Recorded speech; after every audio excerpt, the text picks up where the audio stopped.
Do you really like VTubers? No?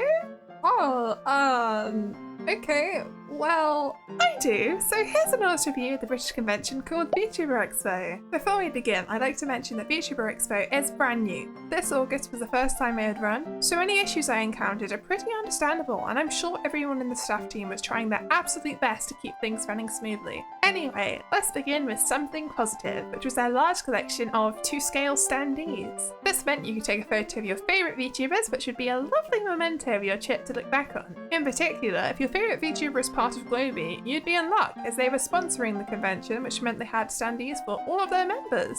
For anyone who doesn't know, Globee is the name of a VTuber project from the European branch of Brave Group, which is basically a large company that runs VTuber projects like vexpo or V4Mirai. Now, once I was happy with my standee photos, I had a clear mission. I was determined to go to the Maid Cafe as soon as possible. The Maid Cafe was busy all day, and I'm glad we got there when we did, as we had to queue for at least 20 minutes to get a table, and I saw the line got longer as the day progressed. So I definitely recommend heading straight there at opening. The Maid Cafe was hosted by Maids of England, who are collaborating with the VTuber agency Phase Connect. Once we reached the front of the queue, I showed the butler Lewis evidence that I had followed their social media accounts so that I could receive some free merchandise of Maids of England's brand new VTuber group called Moe Live. I asked for the Wenny sticker, and you should go check out this crocodile VTuber. I think she's pretty cool. We were served by May Tori, who you can check out on YouTube at Tori Tiger, and she provided a very positive energy for the whole experience. Each maid has their own distinct character personality, which means they can provide a little something for everyone. I ordered the Moe Moe set, which includes one drink, one savoury item, one dessert, one checky, which is a photo,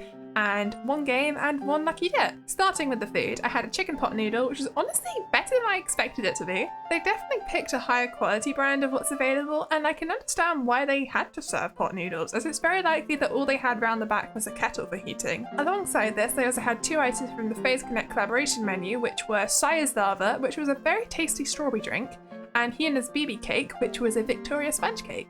The cake tasted fantastic, and I highly suggest ordering one if they're doing cakes again next year. Tori drew images on the plates in chocolate, and I of course asked for a banana for my banana cult. If you don't know what that is yet, then hi, welcome! Eltran, the person who I was with, asked for a fox with his red velvet cake, and it was adorable! So maybe come prepared with an idea of what you'd like them to draw.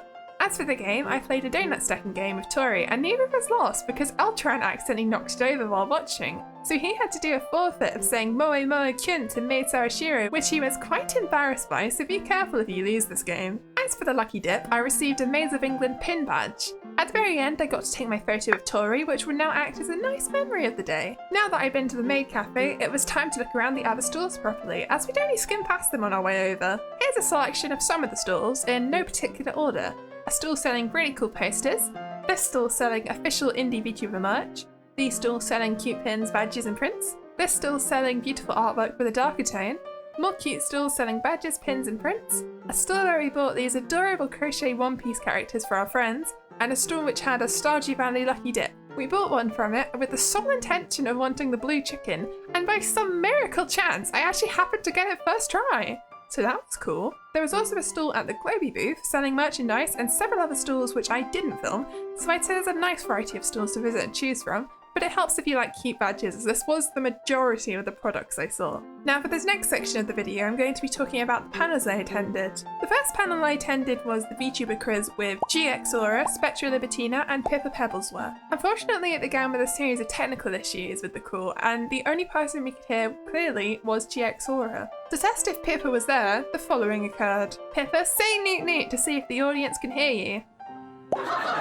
Eventually, after a fair amount of patience, they sorted out the signal problems and finally began the quiz. I didn't have very high expectations of myself in this quiz, as although I am a VTuber myself, I'm not exactly a Hololive mega fan or something, so most of my knowledge is about the behind the scenes of actually being a VTuber instead of VTuber fan knowledge. To enter the quiz, you need a phone and a name, which I have, so I entered the quiz, and shockingly, it started off really well for me. There were 106 players in the audience, so the chances of you winning were pretty low. At the first leaderboard checkpoint, I was joint first with 5 others, and I was still joint first with 4 others at the second checkpoint. This was the point at which everything started to go downhill. At first it was a drop to joint second, giving me some hope that I could still recover, but it just got worse from there. In the end I came 6th out of 106, so honestly that's a pretty great score, but I wonder how well some of you guys would have done. Some of the questions included, how many first-gen VTuber members are there?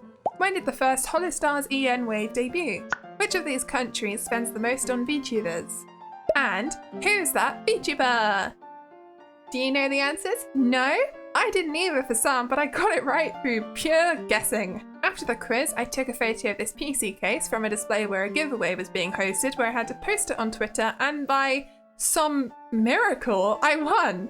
And here it is in my home with no PC parts to put in it, waiting for the day that I can finally afford some. Thank you so much to VTuber Expo and APNX Global for this, and of course to Apricot Fruit for signing it for me. I had no idea she was going to sign it until it arrived. Next, it was time for the only meet and greet I had managed to get tickets for, Kieran Speaker from VTuber. As this was an honest review, I'm going to mention a small issue we had, which was that the meet and greet area wasn't very well organised. It wasn't clear where to queue for each member of VTuber, and the convention as a whole really could have done with more signage and communication of where to go. I found this was an issue with the stages, as they weren't really labelled as far as I could tell. The stages I should mention, however, were on an online map they had posted, but not everyone would have seen that. And that includes me, as I completely forgot that existed when I was there. Once we'd overheard from someone else where to queue for Kira Speaker, it was my turn to go say hi. You need to make sure you're really close to the microphone for them to hear you, as I had to kneel down because I'm so tall, and the kind person running the booth let me use their chair, so thank you so much. My conversation was mostly hello, and it was very awkward, but it got worse.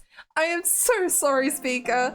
She asked me who my favourite VTuber was, and I said Elias Stellaria, and if you don't know, she is another member of Speaker's VTuber group. Speaker started to say, well, when you see Elia, can you tell her for me? And I cut her off, because I told her that I didn't actually manage to get tickets to see her. To which Speaker said, so you were forced to settle for me. I'm so sorry, I feel so bad, and I still feel awful. I told her that I love her stuff too, and I think she does some lovely singing and piano streams, but yeah. So if anyone watching is nervous about a meet and greet, just remember that you probably won't embarrass yourself as much as I did, so you'll be fine.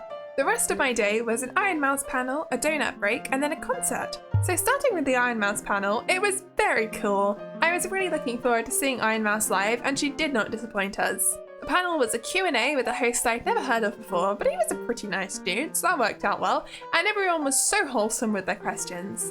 She was asked many, many questions about Cinema Roll, of course, and we got to sing her happy birthday to congratulate her on 7 years of content. The question that I found most useful was when someone asked for her top advice to smaller VTubers who are trying to make it. She said, and I'm censoring here, stop being a cat and just do it. So here I am, not being a cat and just doing it. I also discovered that Iron Mouse prefers tea over coffee, which was a very appropriate thing to say to what I assume was a mostly British audience.